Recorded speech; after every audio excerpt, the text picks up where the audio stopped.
all these visions of this young girl growing up in the South, you know, in rural poverty, living down a dirt road, having nothing, and getting to the point where I actually have $1 million net worth. It was just the greatest feeling ever. My name is Jackie Cummings Koski. I live in southwestern Ohio, and I achieved FIRE at the age of 49 with $1.3 million.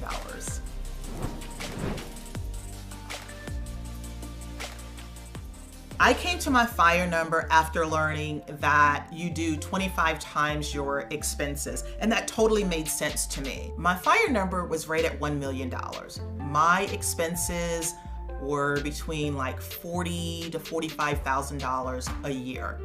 So I reached that FIRE number when I was 46, but I wasn't quite ready to retire at that point. I ended up working for 2 more years, and I actually liked my job, so I wasn't in any rush to run away. I wanted a little more of a cushion. So I worked for a couple more years and retired on December 6th of 2019. My relationship with money growing up was that it was always scarce. We basically lived in poverty, but I was raised by a single dad with 6 kids. I don't know how he did it. We barely made it. We barely scraped by. So as I, went through college and started my own career, I always had this nagging feeling that I just never wanted to be back in poverty again. I had to pay my own way through school. So I was working full time, and I was taking a full load of classes. I was getting paid peanuts, but finally I had my own money. I really felt rich at that point. And when I look back, I don't even know how I was able to do it. I learned more from that than I learned from what was being taught in the classroom.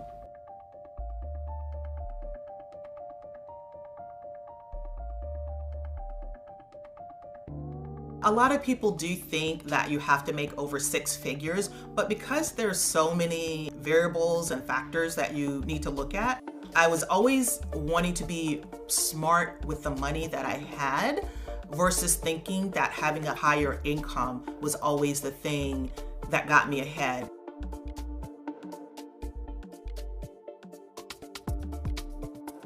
I was a single mom for so many years that if I were to sort of do the hard hustle to try to make more money, that would be time away from my daughter. So I figured the best way to approach it is to just do more and be smarter with the money that I had. Not much has changed in terms of my budget. I'm still spending roughly $40,000 to $45,000 a year. So my monthly expenses probably run about $3,000 to $4,000. So my mortgage is about $1,000 a month. I don't have a car payment. I own that outright. Grocery would be in there. I want to say maybe that's $400 to $500 a month. Maybe I'll go out to eat a couple of times. Maybe go out to drink with friends. Expenses like, utilities, cell phone, things like that. All in, I'm usually between $3,000 and $4,000. And some of those expenses may even be, tax deductible because I have my own little business. I'm not the frugalist and I'm not the minimalist or any of those things. But I think, again, going back to my background and growing up, I think that just helped me, have it be a part of how I did everything. I own my own home. That is the only real estate that I own. Just about all of my money is in the stock market. I primarily do index funds. However, I'm one of those crazy people that actually enjoy investing in single stocks as well. My company 401k was a huge help. Again, I was there for 20 years. The matching that we got was if you put in 7% in your 401k, the company would match you 9%. And that is far beyond what most companies offer. So of course, took advantage of that. The biggest chunk of my investments was in my 401k. That helped grow my net worth tremendously. A really big milestone for most people is when you hit the $1 million net worth mark. and I think I was 46 when I hit that number. I feel like I have so much more opportunity because I don't have the stress of work. I don't have the pressure of structuring my day or my efforts and activities based on what someone else wants. So I get to channel all of my energy towards what I really love, what I consider my life's work. I love the outdoors. So I love hiking, walking, but it has to be in a beautiful place. And there's this park really close to my house that I try to go to nearly every day. And I just enjoy like smelling the roses and just taking a deep breath and enjoying being outside.